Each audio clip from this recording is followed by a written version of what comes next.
Ghumante, the amazing travelers. तेस्रो सहस्राब्दीको सुरुवाती वर्ष यानी सन् 2000 मा सुरु भए तापनि माओवादी जनयुद्ध र प्रचार प्रसारको कमीले मिलेनियम ट्रेक यत्तिकै बिलायो। तनहु र स्याङ्जा जिल्लाभित्र पर्ने यो सुन्दर पदमार्ग अन्नपूर्ण हिमश्रृङ्खला, धौलागिरी र मनास्लो हिमाल नजिकबाट नियाल्न सकिने सबैभन्दा कम उचाइको पदमार्ग हो। गुरुङ र मगर जाति बहुल गाउँहरू यस पदमार्गमा पर्दछन्। पर्यटन वर्षको साइत पारेर यो पदमार्गलाई 20 वर्षपछि फेरि बिउताउने जमर्को सुरु भएको छ।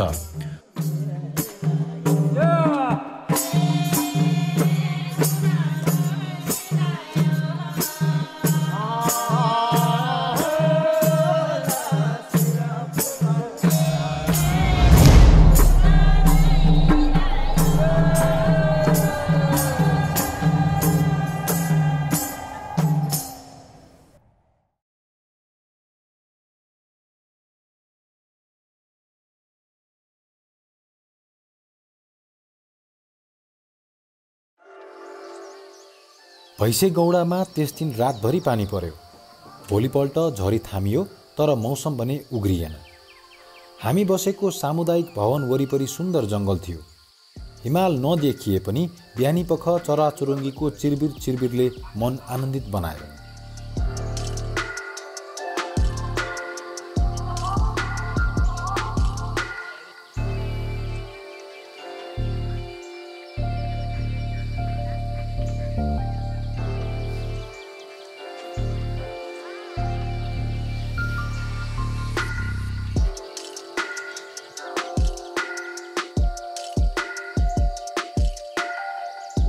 भोलिपल्ट गाउँमा बिहे रहेछ। बिहेको तयारीका लागि गाउँभरिका दाजुभाइलाई सघाउन कटवालले डाँडेबाट घोक फिराएको सुन्यो। नभन्दै 10-11 बजेतिर गाउँलेहरू जम्मा भएर बिहेको तयारीमा जुट्न थाल्नुभयो। Good morning once again from Bhainsigauda. आजको दिन चाहिँ घमाइलो छ एकदम। हामी यहाँ एकदमै एन्सियन्ट पुरानो गोलो घर छ अरे, ट्रेडिसनल गुरुङ घर, त्यो हेर्न गइरहेछौँ आजको डे चाहिँ। अनि बाइ द वे आज चाहिँ हाम्रो रेस्ट डे हो यहाँ भैँसीगौडामा।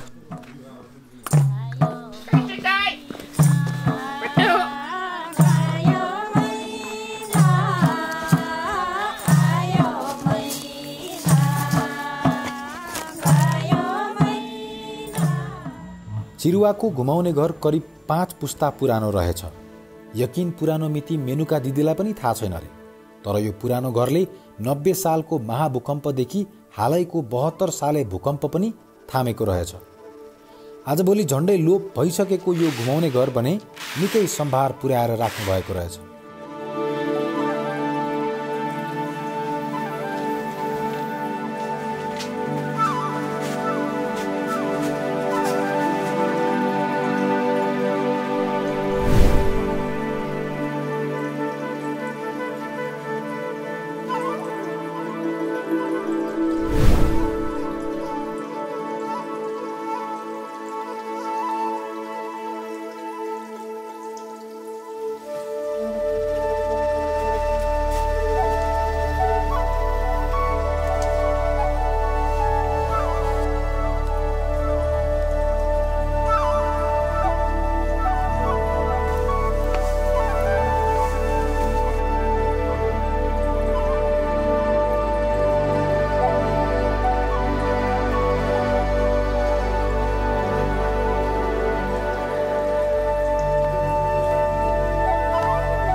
सबैजना काठमाडौँ पोखरातिर छन्। अहिले यो सोरखौली घर जग्गा जुन चाहिँ मैले कुरेर बसेको छु कि यस। अब म पनि गएँ त पाखा पङ्ख लाएँ त सबै घर नास हराउँथ्यो।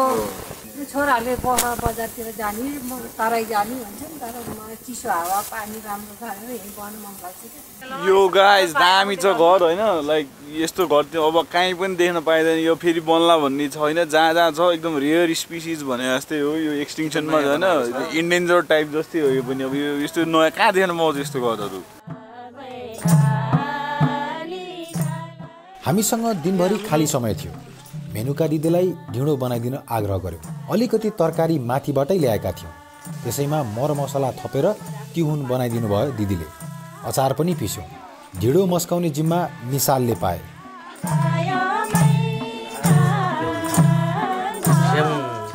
सबैजना जुटेर पकाएकोले होला ढिँडो गजब मिठो भयो।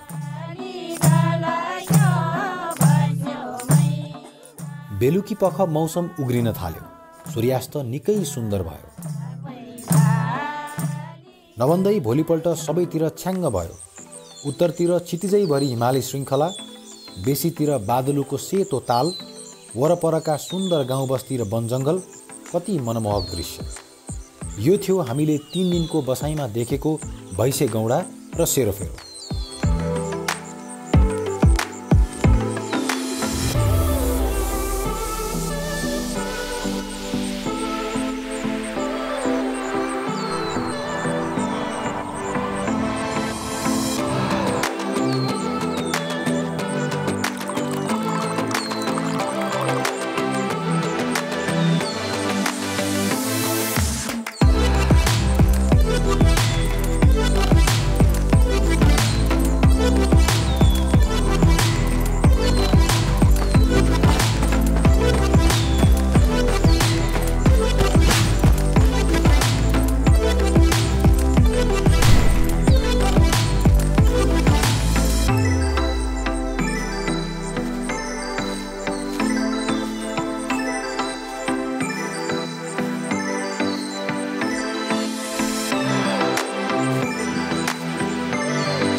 भैँसी गौडाको 3 दिनको बसाइ सकाएर हामी फाइनली आज चाहिँ हाम्रो अर्को डेस्टिनेसन पेल्काचौरतिर लाग्दैछौँ।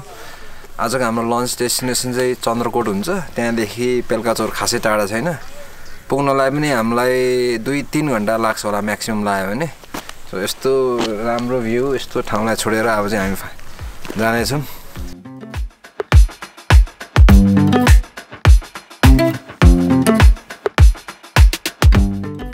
झरीपछि खुलेको मौसमले वरपर सबै छर्लङ्ग भएको थियो। मिलेनियम ट्रेकमा हिँड्नुको खाँटी रमाइलो बल्ल महसुस हुँदै थियो। यो कस्तो वरदान प्रकृतिको। 1500 मिटर उचाइका यी गाउँहरूबाट ती विशाल अग्ला हिमचुचुरा कति नजिक, कति सपाट देखिएका। राङभाङबाट ओह्रालै ओह्रालो झरेर धोबाडी पुग्यौँ। यहाँ स्याङ्जा पोखरा जाने सडक बाटो थियो। त्यही सडक काटेर हामी चन्द्रकोट उकालो लाग्यौँ।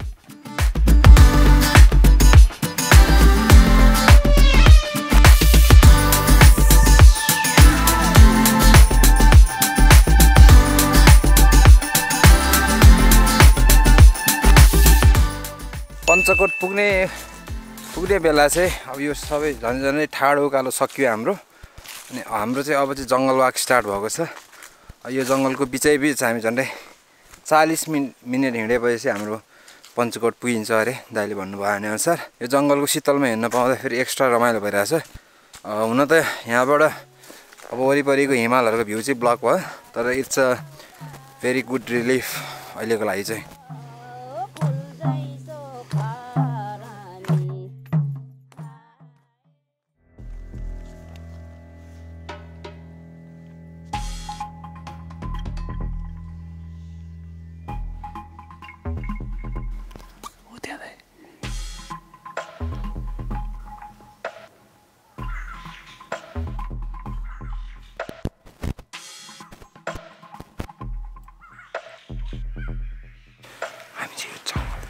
जङ्गल छिरेको झन्डै 10-15 मिनटपछि चाहिँ एकपल्ट ठुलो त्यो चराको नाम के अरे दाइ?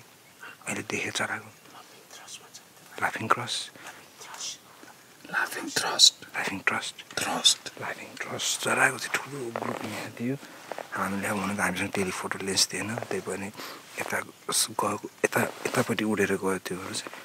तर पनि अगाडि जाँदै गर्दाखेरि डिफ्रेन्ट एनिमल्सहरूको साउन्डहरू आइरहेको छ। सो मलाई चाहिँ त्यो हामी ककनीदेखि सुइरेचौर गएको जस्तो फिल भइरहेको छ कि मेबी हामी इफ वी आर लकी हामीले केही वाइल्ड एनिमल चाहिँ स्पट गर्छौँ होला। सो अब चाहिँ एकदम कसनका साथै गाइस।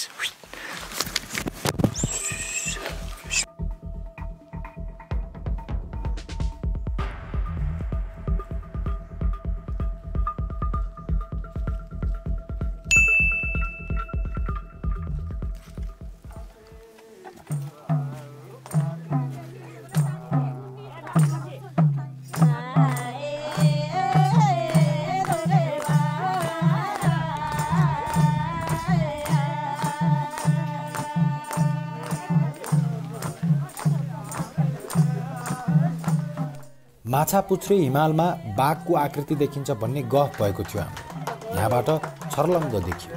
तपाईँहरूले माछापुच्छ्रेमा बाघ देख्नु भएको छ भने ट्याक्कै हेर्नुहोस्, अहिले चाहिँ बाघ पुरै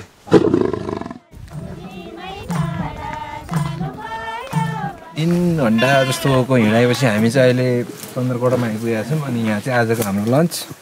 चन्द्रकोट छिर्दा नै हामीलाई यो गाउँ चाहिँ एकदमै मन पऱ्यो, किनभने अहिलेसम्म हामी देखेकोमा सबसे नेचुरल्ली नै गुरुङ कल्चरल टाइपको घरहरू चाहिँ यो गाउँमा रहेछ। सानो सानो एकदम ट्रेडिसनल फिल हुने, प्लस यहाँबाटको माउन्टेन भ्यू चाहिँ एकदमै स्पेक्टाकुलर।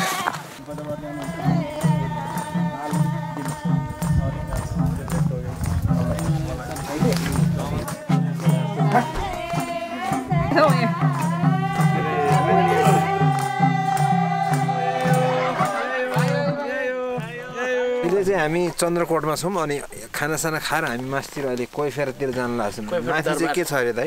कोइफेर दरबार भोटे राजा पालो 2200-2400 पालाको चाहिँ दरबार छ अरे माथि। अनि प्लस राम्रो भ्यू पोइन्ट पनि हो त्यो। त्यहाँ गएर फेरि हामी यही बाटो भएर चाहिँ बेलुकाचौर जान्छौँ।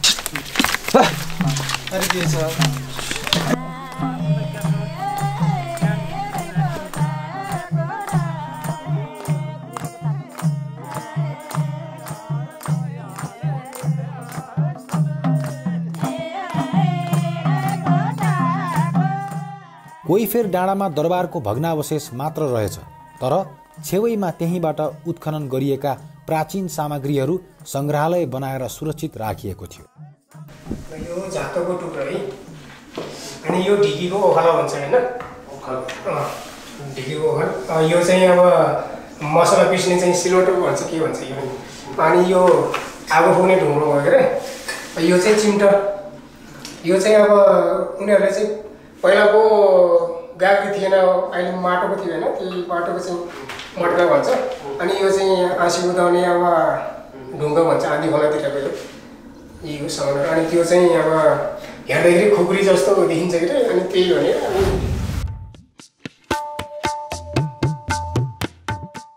छेउैमा एउटा मन्दिर पनि थियो।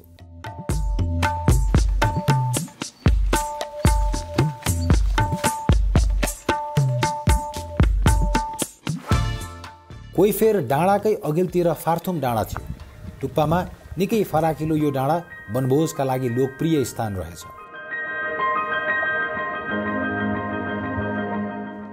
सूर्यास्तको समय थियो। डुब्दै गरेका घामका पहेँला किरणले चितिझै रङ्गीन बनेको थियो।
चन्द्रकोटको अल्टिच्युड चाहिँ 1807-8 देखाइरहेको थियो। यो फार्तुमको चाहिँ 1832 देखाइरहेको छ। अझै पनि मिलेनियम ट्रेकको हाइएस्ट पोइन्ट चाहिँ डिसाइड भइसकेको छैन भनौँ, अथवा मैले पढे अनुसार त 1700 थियो, तर अलरेडी हामी 1800 माथि आइसकेका छौँ। त्यो पारीको यो बुढाकोट भन्ने डाँडा चाहिँ मोस्ट प्रोबेबली हाइएस्ट हो भन्ने छ। अनि त्यसको अल्टिच्युड पनि कति छ हामी भोलि हेर्छौँ। तर अहिलेलाई चाहिँ we are done for the day. यो डाँडा एपिक रहेछ, यहाँ डाँडाबाट भ्यूहरू, सनसेट अनि हिमालको रेन्ज।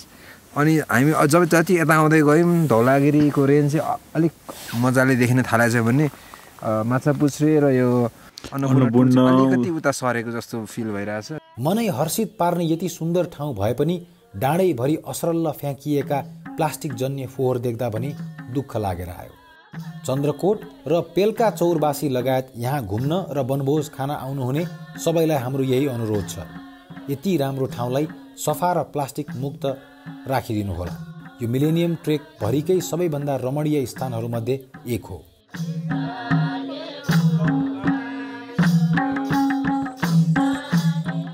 पेल्का चौर पुग्दा झमक्क साँझ परिसकेको थियो। नमस्ते। सन्चै हुनुहुन्छ? तपाईँको देश मन पर्यो? हामी हाम्रो यहाँ के अरे हाम्रो भोट साथी नगर। खाना खाँदै गर्दा किशोर र सुभाष भाइ आइपुगे, घुमन्तेको नियमित दर्शक र शुभचिन्तक। किशोर भाइकै शब्दमा डाई हार्ड फ्यान।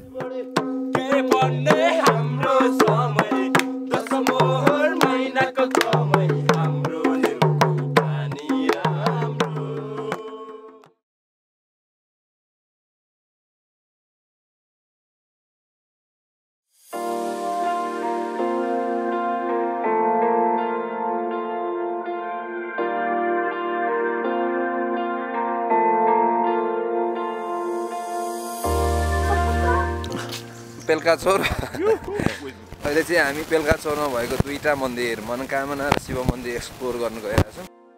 किम्वदन्ती अनुसार विक्रम सम्मत 1905 तिर चङ्खे डाँडाका खड्का बहादुर ठकुरीलाई गोठाला गर्दै गर्दा देवी चढेछ। उनी कामदै र बडबडाउँदै घनघोर जङ्गल भएको लेकतिर लागेछन्। उनका साथी अर्जुन पुलामी पनि सँगै गएछन्। डाँडाको टुप्पोमा देवीको शिला भेटाएपछि प्रार्थना गर्न थालेछन्। ठकुरी मार्फत देवीले आफू गोर्खा मनोकामनाकी माहिली बहिनी भएको र आफूलाई सो ठाउँ मन परेको कारण अब त्यहीँ बस्ने बताउनु भएछ।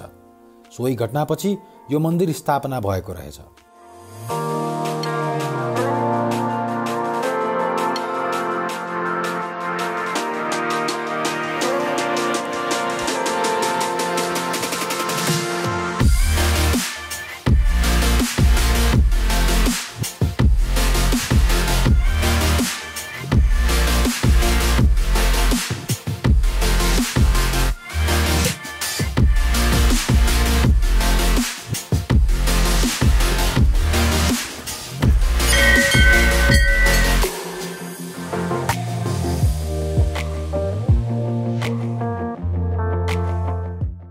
पेल्का चौरबाट हामी चाहिँ झन्डै 15-20 मिनट लगाएर बाइकमा यो मनोकामना मन्दिर आयौँ। तपाईँहरू अथवा हिँडेर आउनेको लागि चाहिँ गाउँबाट सिधै ठाडो सर्टकट बाटो छ।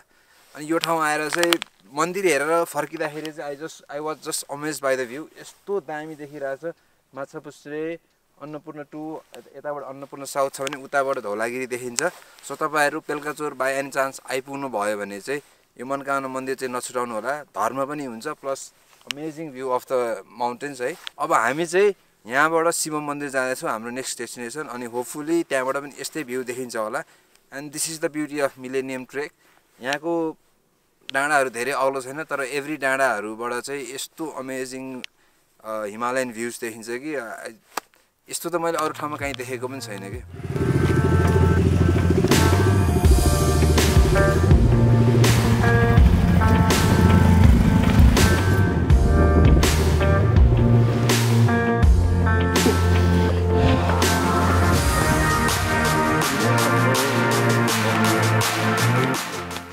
नकचुको यो शिव मन्दिर हामीलाई भैँसेगौडाबाट पेल्का चौर लिन आउनुभएका खेम गुरुङले स्थापना गर्नुभएको रहेछ।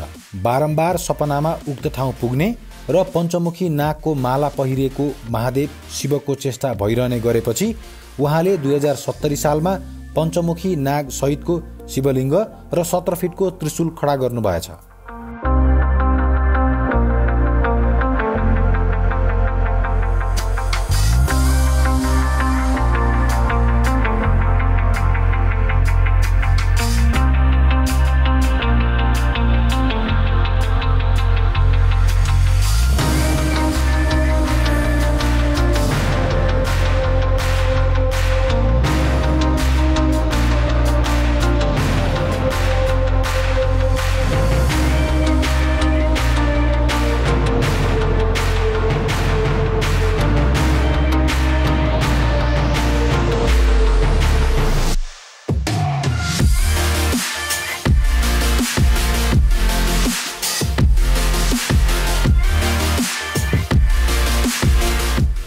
मनोकामना र शिव मन्दिरको दर्शनपछि हामी चाहिँ अब पेल्काचोरमा भएको एउटा गुफा एक्सप्लोर गर्न जाँदैछौँ। गुफा चाहिँ अलिकति लामो तर हिँड्न ओर्न चाहिँ सजिलो छ। 1-2 ठाउँमा मात्रै क्रल गर्नुपर्छ भनेको छ। अनि फेरि हामी बसेको घरदेखि नजिकै नै एकैछिन 2 मिनट तल छ अरे।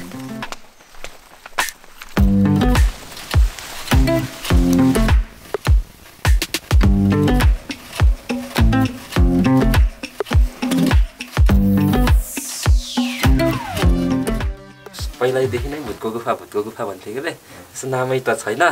कति अगाडि भेटाएको थाहा छ? खै म जन्मिनुभन्दा पहिलाबाटै थियो। हामी सानोमा खेल्थ्यौँ। कति लामो छ नि? त्यति बेसरी लामो त होइन, उता भित्र जाने ठाउँ छ उता, त्यो चाहिँ लामै छ। तर मान्छेहरू उतासम्म कोही पनि जान सके होइन। अलि बाटो साँगुरो भएर जाँदैन। निस्किने ठाउँ चाहिँ धेरै छैन। माथि निस्किन्छ अब यहाँबाट माथि। उकालो हो क्या फेरि? माथि निस्किने ठाउँमा उकालो छ, नत्र सिधै यहाँ।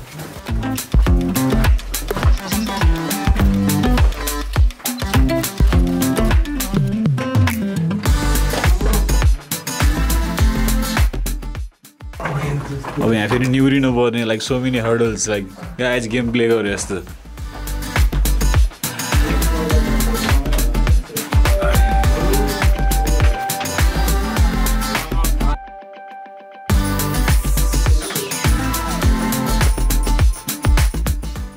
PUBG game as well. यहाँ चाहिँ ठुलो रहेछ है।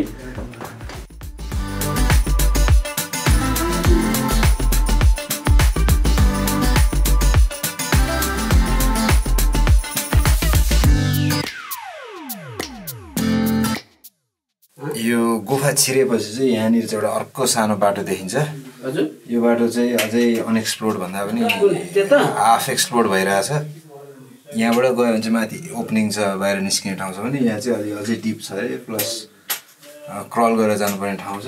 अब बुढापाकाको विश्वास अनुसार चाहिँ पहिला चाहिँ यो बाटो यो चाहिँ ढोरबारै निस्किन्छ भन्ने कुरा रहेछ। तर आई थिङ्क धेरै टाढा छ ढोरबारै चाहिँ। So that may be just a myth.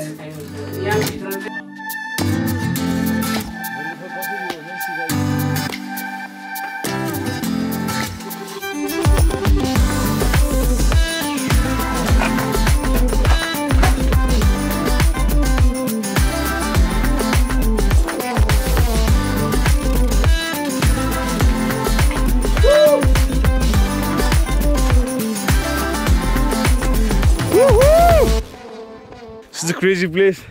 जान पनि आनन्दले मजाले मिल्ने लाइक दामी छ।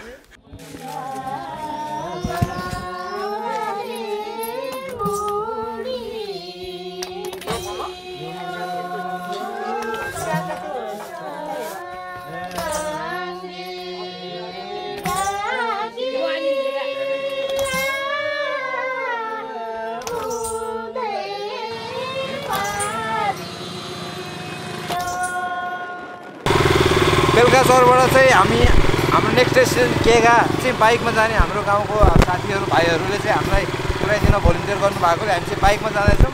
नर्मली हामीलाई 1-1.5 घन्टा लाग्थ्यो होला, तर अब बाइकमा चाहिँ हामी आधी घन्टामा पुग्छौँ केगा। बुढाकोट पनि अलिकति टाढै भएको कारण, अलिकति धेरै हिँड्नुपर्ने भएको कारण चाहिँ हामी बाइकमा जान चुज गरेको। अनि दिस इज वान यो ट्रेकको अर्को बोनस पोइन्ट भनेर चाहिँ यही हो। यदि तपाईँलाई हिँड्न ओर्न गाह्रो भयो भने you have options for wheels, bike बाइकरहरूको लागि एकदम दामी छ प्लस तपाईँ गाडी लिएर आउनु चाहनुहुन्छ भने पनि you can traverse through this road अनि गाइस हेलमेट नभर्नु है त्यो बाटो हाम्रो यो ब्रोले हेलमेट नलागेको नभए चाहिँ सेफ राइडिङ हेलमेट चलाउनु पाउँछ हैन बाटो जस्तो नजिकसम्म मात्रै भएकोले या स्टे सेफ यो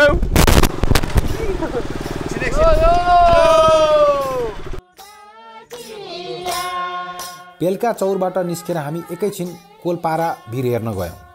यहाँ चाँडै रक क्लाइम्बिङ सुरु हुन लागेको छ।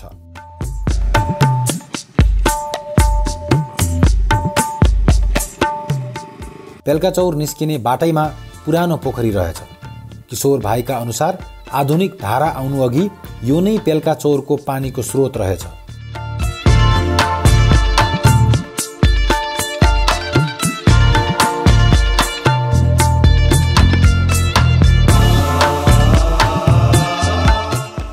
अहिले भने यसलाई बारेर संरक्षण गरिएको रहेछ।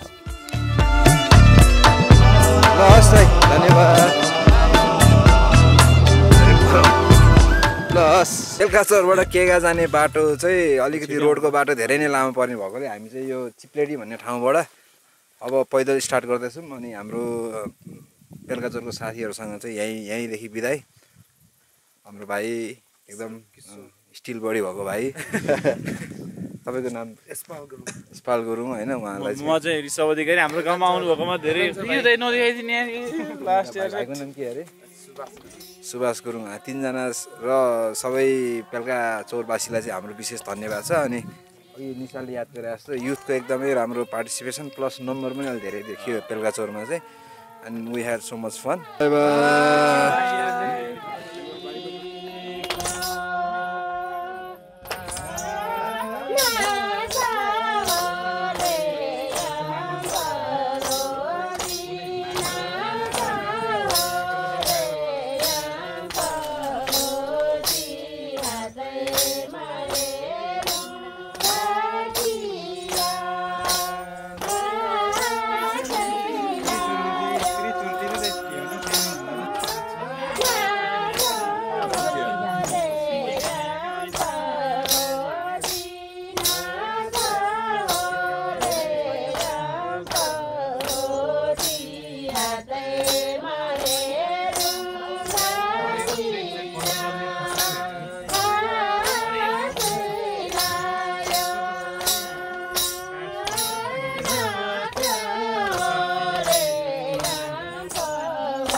यसमा हाम्रो अहिले सुरुमा घाटो थियो।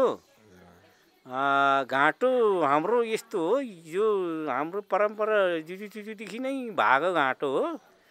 यसमा अहिले त अलिकति मात्रै देखा मात्रै हाम्रो चाहिँ गर्ने हो भने देउतै उठेर आउँछ हाम्रो घाटो।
द्वापर युगमा श्रीकृष्ण भगवान उत्पन्न भयो, त्यहीदेखि हाम्रो यो सोरठी र चलित्र उत्पन्न भएको हो। त्यही भएर ती लिएर हामी अलिकति मात्रै देखायो। हाम्रो त्यो धेरै भन्यो भने सम्पूर्णै छ, यसमा पनि देउतै आउँछ। भन्यो भने यो हाम्रो सोरठी मादल त्यो कृष्ण चलित्रमा ठोक्कने मादल लगाउने भने संसारै यो सबै कामिन्छ। त्यो गऱ्यो भने सम्पूर्ण यहाँ हुन्थ्यो। यो लट्टे त्यो मकै भुटे जस्तै कामिन्छ। यहाँ एउटा फुर्सुनी एउटा मारुनी भनेर नाचिन्छ।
अर्को श्रृङ्खलामा